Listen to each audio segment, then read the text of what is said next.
तारीख में हम लोग क्या करते हैं, तो आज की तारीख में सिर्फ हम लोग बड़े बड़े कुएं बनाते हैं और उससे ये जो प्राकृतिक गैस या क्रूड ऑयल है उसको निकालते हैं। ये जो ऑयल एंड गैस इंडस्ट्री में जो काम करने वाली कंपनियां हैं वो क्या करती है, तो ये ऐसी जगह पे जहां इस ऑयल या गैस मिलता है वहां बड़े बड़े अपने कुएं तैयार करती है और उस कुएं में से ये क्रूड ऑयल और गैस निकालती है और बाद में इसको रिफाइनरी बेच के अलग अलग प्रोडक्ट्स बनाती है। तो दोस्तों, यहाँ तक कि अपनी जो इलेक्ट्रिसिटी है, जो बिजली है हमारे घर में, अभी ये जो रोशनी है, ये जो स्क्रीन देख रहे हैं आप, इस सब कुछ जो बिजली है ये भी आती है बायोमास से। क्योंकि पूरी दुनिया में 80% से ज्यादा बिजली आज भी बनती है फोसिल फ्यूल से, यानी कोयला, प्राकृतिक गैस और क्रूड ऑयल से। यहाँ तक कि हमारे देश में भी लगभग 75% बिजली बनती है इस फोसिल से, यानी बायोमास से। दोस्तों, ये बायोमास, ये वनस्पति ही बेसिक एनर्जी है जो पूरी दुनिया को रोशन करती है, ऊर्जा प्रदान करती है। तो चलिए देखते हैं कि बायोमिथेनाइजेशन यानी क्या। तो दोस्तों, ये जो बायोमास है इस पे जो ऊर्जा है उस ऊर्जा को मीथेन के स्वरूप में बाहर निकालना या मीथेन का निर्माण करना, इसको कहते हैं बायोमिथेनाइजेशन। बायोमास से मीथेन बनाना, इस प्रक्रिया को बोलते हैं बायोमिथेनाइजेशन। और बायोमिथेनाइजेशन का दूसरा दूसरा मीनिंग, अर्थ ये भी है कि बायोलॉजिकल प्रोसेस होती है, यानी ये इस बायोमास से हम लोग जो मीथेन बनाते हैं इसका काम करते हैं छोटे छोटे माइक्रो ऑर्गेनिजम्स, इसको कहते हैं बायोमिथेनाइजेशन। तो सिंपल है, जो बायोमास आज हमारे नेचर में, कल्चर में है, उससे ऊर्जा, यानी ये जो मीथेन है ये बेसिकली उस बायोमास में हुआ जो ईंधन है, जो ऊर्जा है, उसको हम लोग निकालते हैं और इसी प्रक्रिया को बोलते हैं बायोमिथेनाइजेशन। दोस्तों, लेकिन ये मीथेन इस प्रक्रिया को छोड़ बाकी की प्रक्रिया में से भी आता है। नंबर 1 कि ये जो मीथेन है, ये जो बायोमास से बनी हुई एनर्जी, ये हमारे धरती के अंदर है। तो जब भी ज्वालामुखी फटता है तो उसमें से भी मीथेन बाहर आता है। आज जो भी हमारा कचरा है, जो भी म्युनिसिपल वेस्ट है, आज गांव में भी इतना सारा वेस्ट बन चुका है, तो वहां जो भी जो गीला या सड़ने वाला जो कचरा होता है उसका जो विघटन करते हैं छोटे छोटे माइक्रो ऑर्गेनिज्म, उससे भी मीथेन जनरेट होता है और वो हवा में चला जाता है। हमारे जो सभी जो एनिमल्स है, प्राणी, उनकी जो टॉयलेट है उसमें से भी बहुत मीथेन का निकास होता है और वह बहुत मीथेन की निर्मित होती है। और केमिकल डिग्रेडेशन, इस सूरज की रोशनी से भी एक केमिकल डिग्रेडेशन होकर मीथेन तैयार होता है। दोस्तों, ये मीथेन अगर हम लोग ऐसे ही छोड़ दें तो इस मीथेन में बहुत ऊर्जा होती है, बहुत ऊर्जा, यानी अगर उसको ऐसे ही छोड़ते तो ये बहुत ज्यादा तापमान गर्म कर सकता है। यानी हम लोग जो ग्लोबल वार्मिंग बोल रहे हैं ये हो रही है कार्बन डाइऑक्साइड की वजह से। अभी 1 टन कार्बन डाइऑक्साइड जितना गर्मी तैयार करेगा उससे 28 गुना ज्यादा ये 1 टन मीथेन गर्मी तैयार करता है। तो ग्रीन हाउस गैस करके अगर इसको ऐसे ही छोड़ा हम लोगों ने तो बहुत बड़ी मात्रा में ग्रीन हाउस गैसेस या ग्लोबल वार्मिंग बढ़ सकती है। लेकिन इसको अगर हम लोग ने इस्तेमाल किया तो सबसे अच्छा, सबसे बेस्ट ईंधन है ये मीथेन। आज अगर हम लोग कुकिंग की बात करें, एलपीजी को, तो हमारी घर की रसोई हो या बड़े बड़े होटल्स हो, हर जगह यह एलपीजी को 100% रिप्लेस कर सकता है। अगर हम लोग ट्रांसपोर्टेशन की बात करें, वाहनों की बात करें, तो आज आपकी कोई भी गाड़ी जो आज पेट्रोल के ऊपर, डीजल के ऊपर चलती है, 2 व्हीलर से लेके 4 व्हीलर से लेके बस, ट्रक, सब कुछ, ये सभी वाहने आज हम लोग इस मीथेन पे चला सकते हैं सीएनजी के माध्यम से। आज कोई भी ऐसी मशीन है जिस मशीन से आप बिजली बनाते हैं, जिस मशीन से ऊर्जा बनाते हैं, ऐसी कोई भी मशीन जो किसी भी फैक्ट्री में लगी हो, जिसकी वजह से वो फैक्ट्री चल रही है, ऊर्जा मिल रही है, वो सभी मशीनें आज हम लोग मीथेन के ऊपर चला सकते हैं। दोस्तों, ये जो बायोमिथेनाइजेशन प्रोसेस है जिसको हम हमारे फैक्ट्री में बनाने वाले, इसके 4 स्टेप्स है। पहला जो स्टेप है वो है हाइड्रोलिसिस, दूसरा जो स्टेप है उसको कहते हैं एसिडोजेनेसिस, तीसरा है एसिटोजेनेसिस और चौथा है मिथेनोजेनेसिस। दोस्तों, हाइड्रोलिसिस यानी क्या? तो ये जो रॉ मटेरियल हम लोग इस बायोमिथेनाइजेशन के लिए डालते हैं, उस सभी रॉ मटेरियल को हम उसके छोटे छोटे पार्टिकल्स बनाते हैं, क्रश करते हैं। वो जो रॉ मटेरियल उसको क्रश करते हैं। उसका कारण यह है कि क्रश करने के बाद उसका जो सरफेस एरिया है, उस उस रॉ मटेरियल का वो बढ़ता है और फिर ज्यादा माइक्रो ऑर्गेनिज्म उसको अच्छी तरह से काम कर सकते हैं और उसका विघटन कर सकते हैं, उससे एनर्जी निकाल सकते हैं। और पानी एक अच्छा मीडियम होता है कि जिसकी वजह से ये प्रक्रिया और बेहतर और सुलभ होती है। दोस्तों ऐसा समझे ये बिल्कुल हमारे खाने जैसा है। हम लोग जो खाना खाते हैं, जो हमारी पहली स्टेप क्या होती है कि वो निवाला हम लोग मुंह में लेते हैं और उसको चबाते हैं, चबाते चबाते चबाते चबाते, और जो चबाते हैं तो मुंह में जो सलाइवा होती है वो भी उसके साथ मिक्स हो जाती है और वो बनता है हाइड्रोलिसिस। और फिर उस पे बेहतर हमारे अंदर के जो माइक्रो ऑर्गेनिजम्स है उस पे काम कर सकते हैं और अच्छा उसका डाइजेशन हो सकता है। अगर आपको याद होगा तो हमारे बुजुर्ग जो होते थे वो हमेशा हमें कहते थे कि जो भी खाना आप खाओगे तो ज्यादा बार उसको अच्छी तरह से उसको चबाओ। और ये बहुत बहुत बहुत सही साइंटिफिक रीजन है कि अगर आप उसको अच्छा चबाओगे तो अच्छी आपका अच्छा डाइजेशन होगा, अच्छी आपको ऊर्जा मिलेगी। दूसरा जो उसका उसकी स्टेप है उसको कहते हैं एसिडोजेनेसिस। अभी जीनेसिस यानी निर्माण करना और एसिड तो जो भी रॉ मटेरियल आता है उसमें कार्बोहाइड्रेट होता है, प्रोटीन होता है और लिपिड यानी ऑयल होता है। और इन तीनों के जो बेसिक मॉलिक्यूल्स है उस बेसिक मॉलिक्यूल से हम फैटी एसिड बनाते हैं। ये हुआ दूसरी स्टेप, इसको कहते हैं एसिडोजेनेसिस, फैटी एसिड का निर्माण करना। तीसरी जो स्टेप है वो है एसिटोजेनेसिस। ये जो फैटी एसिड है इससे हम लोग वोलाटाइल फैटी एसिड बनाते हैं और बड़ी बड़ी मात्रा में, और अभी मात्रा में उसमें कार्बन डाइऑक्साइड और मीथेन की भी जनरेशन शुरू होती है। और आखिरी जो प्रोसेस है वो है मिथेनोजेनेसिस। जेनेसिस यानी निर्माण करना, मीथेन यानी मीथेन का निर्माण करना। यानी इस स्टेप के बाद जो गैस बाहर आती है उसमें मैक्सिमम मीथेन होता है, कार्बन डाइऑक्साइड होता है और बाकी की चीजें। तो दोस्तों जो भी ये चार स्टेप के बाद, इस प्रक्रिया के बाद जो बायोगैस बनता है उसका अगर आप कंपोजिशन देखोगे तो लगभग 60% उसमें मीथेन होता है, लगभग 32 से 35% तक उसमें कार्बन डाइऑक्साइड होता है, उसमें 2 से 5% में उसमें वाफ होती है, हवा की वाफ होती है, पानी होता है, और बाकी के भी छोटे छोटे उसमें गैसेस होते हैं जिससे अमोनिया।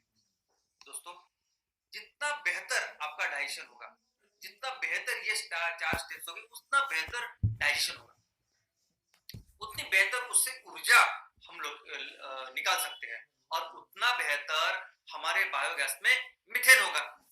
और अगर ज्यादा मीथेन है तो वो बायोगैस उसकी कैलोरीफिक वैल्यू, ऊर्जा की क्षमता बहुत बढ़ती है। ये बिल्कुल हमारे खाने जैसा ही है। हम लोग भी कैसे खाना खाते हैं तो हमारे भी यहाँ अगर आप देखोगे तो 4 प्रोसेस है।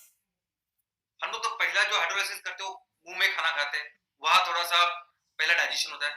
बाद में एसिडोजेनेसिस जो है वो स्टमक में होता है, वहां हाइड्रोक्लोरिक एसिड होता है और जिसके वजह से फिर वो और ज्यादा डाइजेशन होता है उसका। और जब हम लोग टाइम पे खाना नहीं खाते या गलत खाना खाते हैं तो वो एसिड भी बढ़ता है उसको डाइजेशन करने के लिए। बाद में स्मॉल इंटेस्टाइन होता है, बाद में लार्ज इंटेस्टाइन होता है, और पूरे ये जो 4 जगह पे ये खाना खाने के बाद अच्छी तरह से डाइजेशन करने के बाद हमें मिलते हैं अच्छी ऊर्जा, हमें मिलते हैं अच्छे मूल द्रव्य। और आपने वो कहावत तो सुनी होगी, पेट सफा हर रोग दफा। उसका कारण ही ये है कि अगर आपका डाइजेशन पाचन संस्था अच्छी है तो आपको बहुत अच्छी ऊर्जा और सभी जो मूल द्रव्य जो खाने में होते हैं वो अच्छी तरीके से मिलते हैं और आपको रोग बहुत कम होते हैं, बीमारियां कम होती हैं। तो वैसे ही होता है इस बायोमिथेनाइजेशन प्रोसेस। ये भी जो हमारा जो प्रोसेस है ये भी एक तरह से बायोमिथेनाइजेशन प्रोसेस है, जिससे हम लोग कोई भी जो बायोमास खाते हैं और उससे हम लोग पाते हैं ऊर्जा, और सुबह जो निकलता है वो फर्टिलाइजर। दोस्तों ऐसा समझे कि जब ये 4 प्रोसेस में होता है तब ये अच्छी तरह से होगा। लेकिन अभी तक आपने जो भी बायोमिथेनाइजेशन या बायोगैस के प्रोजेक्ट देखे होंगे वो इस तरह से दिखते हैं, यानी एक चेंबर पे पूरा बायोमास लेके आप उसको डंप करते हो और आप सोचते हो कि इससे हमें बायोगैस निकलेगा, उसमें बहुत अच्छी ऊर्जा या कैलोरीफिक वैल्यू होगी। कैसे होगा ये? हमें हमेशा ऐसे बोला जाता है कि देखो ऐसी प्रोसेस होती है बायोगैस कि आप रॉ मटेरियल लीजिए, उसको टुकड़े कीजिए, उसका साइज रिडक्शन कीजिए, प्री ट्रीटमेंट यानी पानी डालिए, हाइड्रोलिसिस कीजिए और फर्मेंटेशन के लिए डालिए, फिर आपको मिलेगा बायोगैस। कैसे होगा ये बताइए? आज ऐसे प्रोजेक्ट्स लगे हुए हैं कि जो एक चेंबर में ये पूरा रॉ मटेरियल जाता है, तो कैसे वो ये जो कुदरत ने प्रक्रिया बनाई है, नेचर ने प्रक्रिया बनाई है, कैसे वो 100% डाइजेशन? तो फिर इसके बाद जो गैस आती है बाहर, उसमें मीथेन बहुत कम होता है क्योंकि पूरा डाइजेशन ही नहीं होता, कार्बन डाइऑक्साइड ज्यादा होता है। तो इसमें कैलोरीफिक वैल्यू इतनी कम होती है कि इससे हम लोग एलपीजी को रिप्लेस नहीं कर सकते, बाकी के जैसे सीएनजी नहीं बना सकते। इतना ही हो कर सकते हैं कि हम लोग उसको जला के थोड़ी सी इलेक्ट्रिसिटी या रोशनी तैयार कर सकते हैं।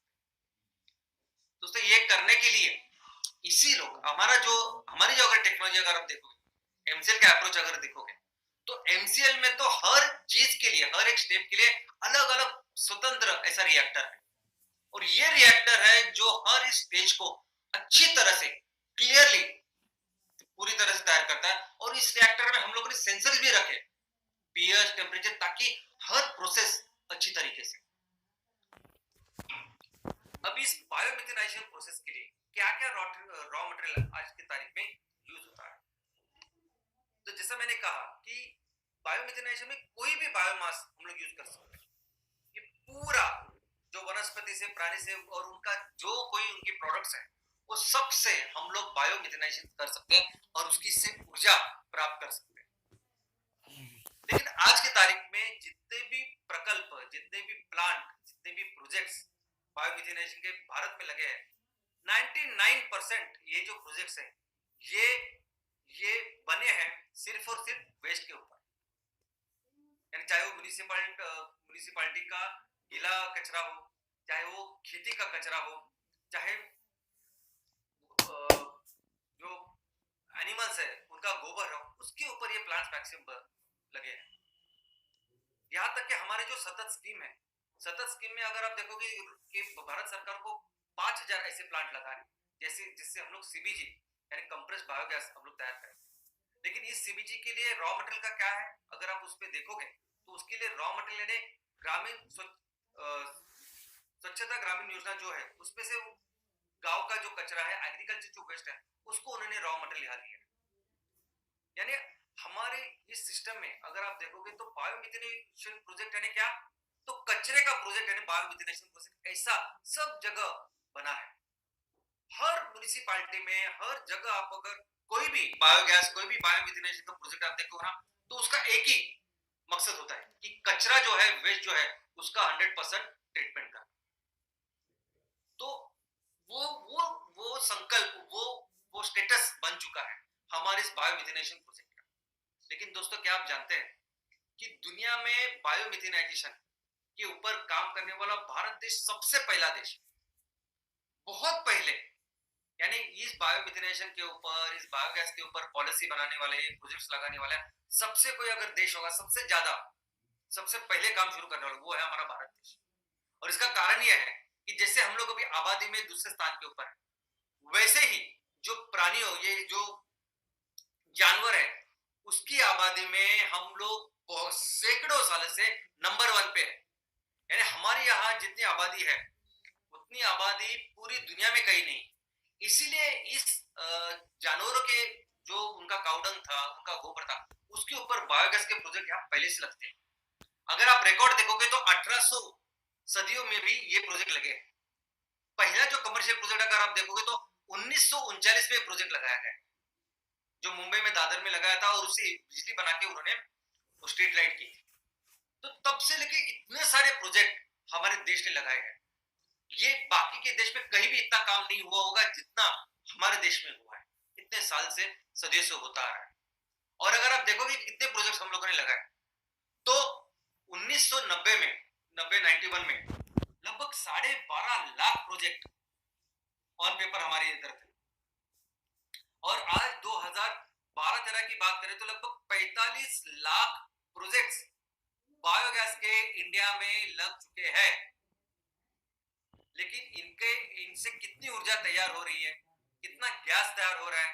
अगर आप सोच रहे हैं कि उससे रसोई का गैस हम लोग तैयार कर सके, तो कितना गैस हम लोग बना रहे हैं? तो दोस्तों फिगर ये है, जो गवर्नमेंट की फिगर है, कि जितना एलपीजी हमको लगता है, उस एलपीजी की रिक्वायरमेंट का 5%, सिर्फ 5% इतना गैस हम लोग बना रहे हैं। यानी 45 लाख प्रोजेक्ट्स और बना रहे हैं सिर्फ 5% ऑफ एलपीजी। तो इसका मतलब आप देख सकते हैं कि ये मैक्सिमम प्रोजेक्ट छोटे छोटे प्रोजेक्ट है, घर के पीछे जो लगते हैं ना वो, और पहले से डे वन से ये इतना अच्छा प्रोजेक्ट है, इतने अच्छे बेनिफिट्स है कि गवर्नमेंट में इसके ऊपर 35%, 30 से 35% इसके ऊपर सब्सिडी दी थी। तो इसलिए मैक्सिमम प्रोजेक्ट्स उसी चक्कर में लगे हैं, और कितने प्रोजेक्ट्स में चल रहे हैं, कितने बंद है, इसका नंबर अभी नहीं। तो दोस्तों, और ये प्रोजेक्ट आने वाले दिनों में बहुत महत्वपूर्ण होने वाला है। ये जो जैव ईंधन का जो हम लोग अभी प्रसार और उसको बढ़ा रहे हैं, ये आने वाले दिनों में बहुत इंपॉर्टेंट प्रोजेक्ट, बहुत इंपॉर्टेंट सेक्टर होने वाला है। यही बात चाइना ने सिर्फ 10-12 साल पहले चाइना के समझ में, और आज के तारीख में अगर आप देखोगे कि पिछले 10 सालों में चाइना ने क्या किया, तो हमारे देश में जितने भी कैपेसिटी है बायोमिथेनाइजेशन प्रोजेक्ट से बनाई हुई, उसे 40 गुना कैपेसिटी चाइना ने तैयार की है। दोस्तों, आज ये पूरा जो पर्सपेक्टिव है हमारे देश में बायोमिथेनाइजेशन प्रोजेक्ट को लेकर, जो सोच है उसको बदलने का काम करने वाली है। हम आने वाले दिनों में ये पूरी सोच बदलने वाले, ये जिस प्रोजेक्ट को ये सभी लोग अगर कचरे का प्रोजेक्ट बोलते हैं, वेस्ट मैनेजमेंट का प्रोजेक्ट बोलते हैं, हमारे लिए वो प्रॉपर जैव ईंधन तैयार करने वाली फैक्ट्री है।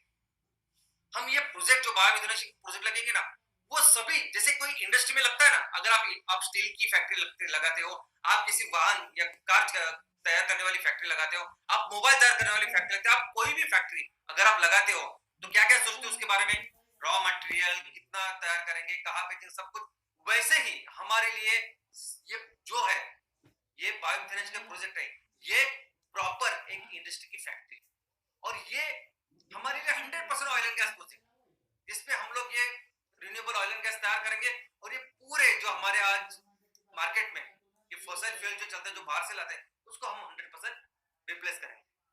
हम इसीलिए अगर आप हमारी टेक्नोलॉजी भी देखोगे तो सिर्फ वो टेक्नोलॉजी देख के आपको पता चलेगा, ऑल ओवर द वर्ल्ड ये सिर्फ एक डोब के ऊपर ऐसे फर्मेंटेशन का काम चलता है। अभी कुछ देश है जो अभी बेहतर कर रहे हैं, लेकिन एमसेल की तरफ देखिए, एमसेल की अगर ये टेक्नोलॉजी भी देखेंगे तो आपको समझ में आएगा कि इस चीज के लिए, इस सेक्टर के लिए हम लोगों ने कितनी तैयारी की। इसके अलावा हमारा प्रॉपर एक बिजनेस टारगेट्स है कि हम लोग ये जो प्रोजेक्ट्स तैयार करेंगे, इस प्रोजेक्ट्स की क्या कैपेसिटी हो। हम हर तहसील में कम से कम 100 टन जैव ईंधन का निर्माण करना चाहते हैं, और 100 टन और उसके मल्टीपल्स जितना ज्यादा हो सके। लेकिन आज कुदरत ने हमें इतना कुछ दिया है कि हमारे हर तहसील में 400, 500, 600 टन की फैक्ट्री लग सकती है, और वो हम लोग लगाएंगे।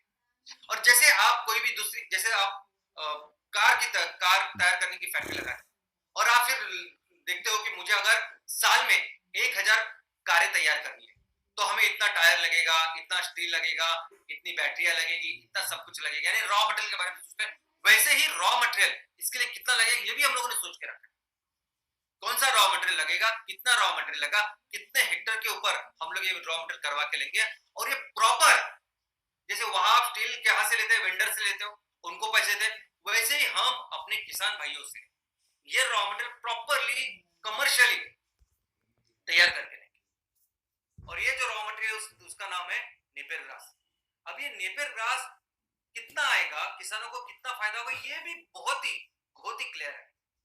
आज पूरे भारत में कहीं भी आप जाओगे और नेपियर ग्रास को देखोगे, हत्ती गवत, राजा गवत, सब कुछ, तो ये कम से कम 300 टन प्रति हेक्टर उपजाऊ जमीन में आता है। लेकिन जैसे जैसे अभी नेपियर ग्रास की बेहतर वैरायटीज आ रही है, तो उपजाऊ जमीन में आराम से वो 500 टन पर हेक्टर प्रति साल ये आता है, और इसको हम 1000 रुपए प्रति टन के हिसाब से खरीदने वाले। तो हम अपने किसान भाइयों को 3 लाख से 5 लाख रुपए प्रति हेक्टर हम लोग देने वाले। तो ये जो फैक्ट्रीज है, ये जो बायोमिथेनाइजेशन प्रोजेक्ट बाकी के लिए होगा, बाकी अभी तक लोग सोचते हैं कि बायोमिथेनाइजेशन प्रोजेक्ट एंड वेस्ट मैनेजमेंट और ये सब बायोगैस, हमारे लिए बायोगैस नहीं है। हमारे लिए प्रॉपर कृषि आधारित बहुत बड़ा प्रकल्प है, कृषि आधारित उद्योग है, और जिसको हम लोग पूरे भारत में करने वाले हैं।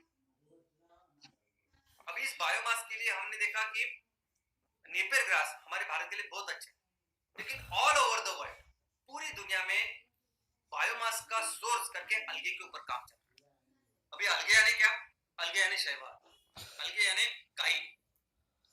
अब इस अलगे के ऊपर क्यों लोग इतना काम कर रहे हैं, कैसे कैसे लगता है कि अलगे आने वाले दिनों में, और फोर्थ जनरेशन बायोफ्यूल में अलगे का नाम आता है, तो क्यों अलगे के बारे में इतना लोग काम कर रहे हैं, तो ये चलो देखते हैं। नंबर वन, अलगे के बहुत काफी ऐसी गुण है जिसके वजह से अलगे को एक promising source of raw material कहा जाता है। नंबर वन, ये हमारी जो पृथ्वी है, इस पृथ्वी के ऊपर जीव सृष्टि अगर चालू हुई होगी, जीव पहले कोई तैयार हुआ होगा हमारी पृथ्वी के ऊपर, तो वो था ये अलगे, ये शैवाल। दोस्तों ये जो अलगे है ये वनस्पति है, लेकिन ये वनस्पति बाकी के वनस्पति जैसे या पौधे जैसी बढ़ती नहीं है, ये एक यूनिसेल्युलर प्लांट है। अभी कोई भी वनस्पति, कोई भी पौधा, कोई भी पेड़ या कोई भी प्राणी या आप हम सभी लोग ये बनते हैं करोड़ों पेशियों से, लेकिन ये अलगे ऐसे बहुत सारे पेशियों से नहीं बनता, एक पेशी से बनता है, सिर्फ यूनिसेल्युलर प्लांट। और ये क्या करता है, ये बढ़ता कैसे है कि ये दुगना होता है ना, एक के दो, दो के चार, चार के आठ, ऐसे ये बढ़ता है। और पूरी दुनिया में सबसे एफिशिएंट अगर प्लांट कोई है तो वो है अलगे। वो कैसे, ताकि दोस्तों ये पूरे जो संसार में ये पेड़ हमको जो हरे नजर आते हैं, उसका कारण है कि इस पेड़ों में, इस वनस्पति में होता है क्लोरोफिल, हरित लवक जिसे बोलते हैं। और ये हरित लवक ये होता है कि जिसके वजह से वो प्रकाश संश्लेषण क्रिया होती है और ये पौधे, ये पेड़ अपना अनाज बनाते हैं। अब ये अलगे ये ऐसी वनस्पति है कि इसमें इसका जो कॉन्सेंट्रेशन है क्लोरोफिल का वो सबसे ज्यादा है। पूरे संसार में जितने भी पेड़ पौधे आपको नजर आएंगे ना, उससे सबसे अधिक कार्यक्षम अगर कोई वनस्पति है तो वो है अलगे। ये उसकी कैपेसिटी, वो सूरज की रोशनी लेके, उसकी ऊर्जा लेके खाना बनाने की जो कैपेसिटी है वो अलगे के संसार में सबसे ज्यादा है। तो बहुत फास्ट ये अलगे अपना खाना बना सकते, इतना के जितना अलगे आप डालोगे ना, वो सब एक दिन में वो डबल होता है। कुछ ऐसे अलगे हैं कि जो सिर्फ 12 घंटे में डबल होते हैं, कुछ ऐसे जो सिर्फ 8 घंटे में डबल होते हैं। यानी अगर नेपियर ग्रास की बात करें आप, तो हमें आगे जाके हर 15 दिन में हम लोग उसकी कटाई कर सकते हैं, लेकिन अलगे में ऐसा हो सकता है कि हर दूसरे, तीसरे, चौथे दिन, पांचवें दिन आपको उसकी यील्ड मिलती रहे। दोस्तों अलगे इतनी जगह पे आता है, इस तरीके से आता है कि अलगे के नॉन जो हमें मालूम है, लोगों को मालूम है, ऐसे 3 लाख जाति है इस अलगे के। है ना, इसके अलावा बहुत सारी जाति हो सकती है जो इस संसार में हमें पता ही नहीं, जो मालूम है वो 3 लाख स्पीसीज है। ये अलगे हर जगह आता है, यानी कोई अच्छा पानी हो, नदी का पानी या सलाइन वाटर हो, या इवन आपके बारिश में अगर कोई छोटा सा कोई तालाब तैयार होता है, या छोटा सा इवन रोड पे भी अगर कोई छोटा सा पानी हो जाता है तो उस पे आ जाता है अलगे। इतने फास्ट ग्रो होता है, हर जगह ग्रो होता है, कहीं भी ठंडे कोई भी जगह हो, कोई भी एग्रोक्लाइमेटिक कंडीशन हो, ये अलगे आता है, इसलिए उसकी इतने सारे जाति प्रजाति है। और दोस्तों इस अलगे में होता है ऑयल, इसलिए जब वो ऑयल उस अलगे से जब हम लोग फिसलते क्यों है, क्योंकि उसमें ऑयल होता है।